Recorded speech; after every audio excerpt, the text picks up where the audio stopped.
శ్రీమాత్రే నమః. అమ్మ అందరికీ నమస్కారం. అయితే వారాహి నవరాత్రుల సందర్భంగా ఎటువంటి నైవేద్యాలు అమ్మకి నివేదన చేయాలి అనేటటువంటి కాన్సెప్ట్ మీద ఈ వీడియో చేయడం జరిగింది. మీకు అన్ని వివరంగా చెప్తాను. అమ్మకి ఎటువంటి నైవేద్యాలు పెట్టాలి, ఆమెకి ఏమంటే ఇష్టం అని చెప్పేసి. అమ్మ వరాహ స్వరూపిణి కదండి.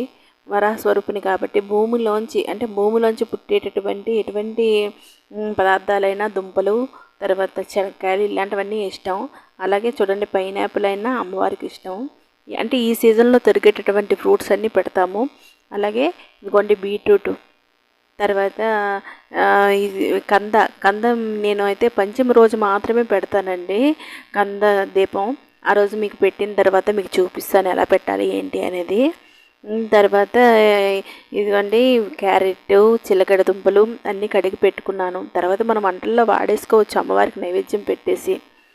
ఇవన్నీ కూడా మనం తినాలి ఈ నవరాత్రుల్లోని. నైవేద్యాలు పెట్టి శనక్కాయలు అంటే అమ్మవారికి చాలా ఇష్టం. అవన్నీ కూడా మనం మామూలుగా శనక్కాయలు బెల్లం పాకం తీసి అందులో పెట్టి మామూలుగా ఉండల చుట్టూ కూడా పెట్టుకోవచ్చు. లేదంటే ఉప్పేసి ఉడకబెట్టి కూడా అమ్మవారికి నైవేద్యం పెట్టవచ్చు. తర్వాత చెరుకన్నా అమ్మవారికి ఇష్టం. తర్వాత దానిమ్మ గింజలు ఒలిచి పెట్టాలండి. దానిమ్మ పండులా కాకుండా ఒలిచి పెట్టాలి. నేనైతే ఒలిచే పెడతాను, కానీ ప్రస్తుతానికి పూజ కాదు కాబట్టి ఇప్పుడైతే మీకు చూపించడానికి వీడియో చేశాను. చెరుకు ముక్కలన్నా అమ్మవారికి చాలా ఇష్టం. ఇవన్నీ నైవేద్యాలు ప్రకృతిలో సహసిద్ధంగా దొరికేటటువంటి నైవేద్యాలేనండి. మీరేం కొత్తగా ప్రత్యేకించి అమ్మవారి కోసం ఏం చేయవసరం లేదు. కానీ ఏదో ఒక సమయం చూసుకొని ఈ 9 రోజుల్లో ఒక రోజు మాత్రం సాకాన్నం చేయండి, అమ్మవారికి చాలా ఇష్టం. అది నేను చేసి చూపిస్తాను. ప్రస్తుతానికి పానకం ఎలా చేయాలనేది చూద్దాము. ఇదిగోండి బెల్లం వేసుకున్నాము నీటిలోని.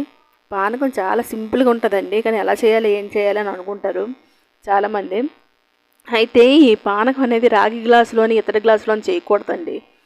ఇదిగోండి ఇలాచీ వేసుకున్నాము, బెల్లం వేసుకొని పచ్చకర్పూరం వేసుకున్నాము. పచ్చకర్పూరం చాలా చిన్నది వేసుకోవాలి. తర్వాత ఒక మిరియాలు కొంచెం చెదగొట్టి ఉంచుకుంటాం కదండి, మిరియాల గింజలు కూడా 2 వేసుకోండి, బాగుంటుంది, మనకు కఫం చేరకుండా ఉంటుంది.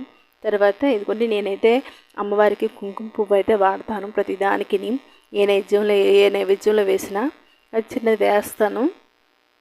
ఒక చిన్న రెమ్మ వేస్తే చాలు. అది అమ్మవారికి ప్రతి నైవేద్యంలో కూడా కుంకుమ పువ్వు అనేది నేను వాడతాను విరివిగా. కుంకుమ పువ్వును పచ్చకర్పూరం అంటే అదైతే అమ్మవారి టేస్ట్ బాగుంటుంది అని చెప్పేసి. తర్వాత మనకి ప్రసాదంగా మనం స్వీకరించిన వాళ్ళకి కూడా మనకి ఐరన్, కాల్షియం ఇవన్నీ వస్తాయి.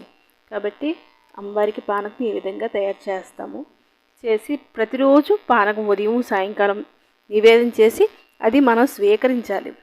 లేదు అంటే ఎక్కువైపోయింది అనుకోండి, మొక్కల్లో వేసినా కూడా చాలా మంచిది. అంతేకాని మ్యాక్సిమము మనం తాగడానికే ప్రయత్నం చేయాలి. మిగతా వాళ్ళైతే కొంచెం ఎక్కువ కలిపేసి వేస్ట్ చేస్తూ ఉంటారు, అలా చేయకూడదు.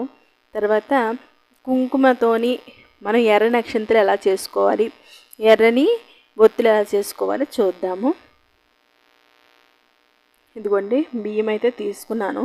మంచి బియ్యం తీసుకోవాలండి. మనము కోట బియ్యం తీసుకుంటే అక్షింతలు బాగుండవు. అక్షింతలు అంటే క్షయం కానివి కదండి, అవి అమ్మవారి ఆశీస్సులు మనకు బాగా ఉండాలి అని చెప్పి కదా చేస్తాము. కాబట్టి చూడండి అక్షింతలు నేను ఎలా కలుపుతున్నాను.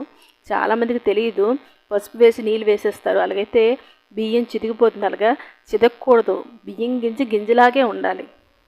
కాబట్టి చూడండి పసుపు వేసుకున్నాను, కుంకుమ కూడా వేసుకున్నాను. ఇక్కడ జువ్వాది వేసుకుంటున్నానండి. అక్కడ చిన్న ఇది ఉంది కదా సీసా, అది జువ్వాది. అది మీకు ప్రతి పూజా స్టోర్లో దొరుకుతుందండి. అది చిన్నది, అది మనం రుద్రాభిషేకాల్లోని తర్వాత లావెండర్తో పాటు జువ్వాది వేస్తాం కదా ప్రతి రుద్రాభిషేకంలోని. చాలా మంచి స్మెల్ వస్తుందండి జువ్వాది.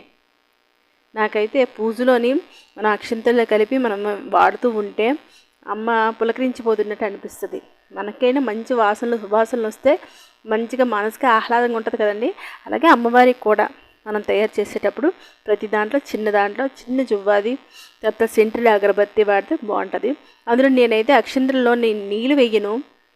నూనె కూడా వేయను, నీళ్ళు కాదు నూనె కాదు, నెయ్యి వేసుకోవాలి, ఆవు నెయ్యి వేసుకోవాలి విధిగాన. చూడండి ఆవు నెయ్యి వేసాను, 3 స్పూన్లు వేసి చక్కగా మీరు కలిపేసుకోవడమే. కలిపేసుకున్న తర్వాత ఇదే రీతిగా మీకు ఒత్తులు కూడా దాంట్లో నలిపేసుకోవచ్చు. కానీ చాలామంది అలంకరణ కోసం చాలా వస్తువులు కొనేస్తూ ఉంటారండి అమ్మవారికి. అవి తర్వాత పనికిరావు. కానీ అలాగ వేస్ట్ చేయకండి.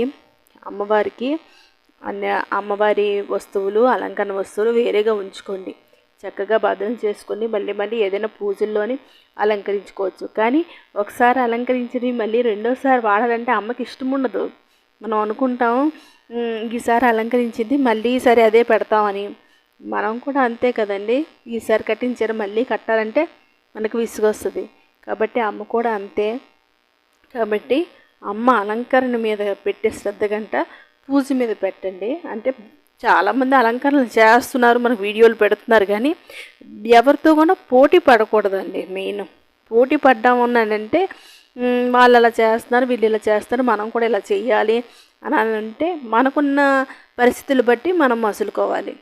అంతేగాని వాళ్ళు ఇలా చేశారు మనం అలా చేయాలని ఎప్పుడూ అనుకోవద్దు. మనసు నిలపండి చాలు. మీరు ఎక్కువ ఇదే ఇబ్బంది అయిపోవలసిన పని లేదు. చూడండి చక్కగా రంగు వచ్చేసింది కదండి. ఎర్ర నక్షత్రాలు రెడీ అయిపోయాయి. ఇప్పుడేమో నేను చిన్న పచ్చకర్పూరం కూడా వేసుకుంటున్నాను. మంచి సువాసన వస్తుందండి అక్షింతలు వేస్తుంటే. పూజలో కూడా మనకి పడుతూ ఉంటే అదొక గ్రేస్ అనేది వస్తుంది. పచ్చకర్పూరం ఎక్కడ ఉంటే అక్కడ నెగిటివ్ ఎనర్జీ పోతుందండి. కాబట్టి మీరు ఇల్లు కూడా వాష్ చేసుకునేటప్పుడు మనం రాక్ సాల్ట్ ఎలా వాడతామో పచ్చకర్పూరం కూడా చిన్న పిసరు వేస్తాం ఇల్లు ఊడ్చుకునేటప్పుడు, ఒత్తుకునేటప్పుడు. నేనైతే మటుకు ఉప్పు అంటే రాక్ సాల్ట్ వేస్తాను. తర్వాత చిన్న పసుపు అలాగే చిన్న పచ్చకర్పూరం వేసి ఇల్లు ఒత్తి పెడతాను. ఎందుకంటే ఎటువంటి నెగిటివ్ ఎనర్జీస్ ఉన్నా పోతాయని. ఇదిగోండి మనం తెచ్చుకున్నాం కదా ఒత్తులు. అయితే మనం అఖండ జ్యోతికి అయితే పెద్ద ఒత్తి పెడతాము. నేనైతే ప్రస్తుతానికైతే అవి ఇంకా సామాన్లు ఏం తేలదు కాబట్టి చిన్న ఒత్తులు ఎలా చేయాలో మీకు చేసి చూపిస్తున్నాను. చూసారా, మనం కుంకుమ నెయ్యి కలిపి ఒత్తుల్ని అలా ప్రిపేర్ చేసుకోవాలన్నమాట. ఎర్రని ఒత్తులు చూసారండి, ఎర్రని ఒత్తులు ఎలా తయారవుతున్నాయో అంతే. ఇంకా సింపుల్. మనం ఇంకా ఎర్రని ఒత్తులు ఎలా చేసుకోవాలని అవసరం లేదు. కుంకుమలో కూడా కుంకుమ తయారు చేసేటప్పుడు మామూలుగా జువ్వాది, తర్వాత ఆరావళి కుంకుమ, నాగసింధూరము నేను యాడ్ చేస్తానండి. కుంకుమ పాడవదు, ఎన్ని రోజులైనా అలానే ఉంటుంది. ఈసారి ఎప్పుడైనా కుంకుమ తయారు చేసేటప్పుడు మీకు చూపిస్తాను. ప్రస్తుతానికైతే చూడండి ఎర్రని ఒత్తులు ఎంత చక్కగా నీట్గా రెడీ అవుతున్నాయో. వారికి ఇంకా పనసపండు కూడా చాలా ఇష్టం అండి. ఏదో ఒకరోజు నవరాత్రులు చేసేవాళ్ళు ఒకరోజు పనసపండు కోసి అమ్మవారికి పెట్టి నైవేద్యంగా అందరికీ పంచండి, ఇరుగు పొరుగు వారందరికీ. మిగతా విషయాలు మిగతా వీడియోలో చర్చించుకుందాము.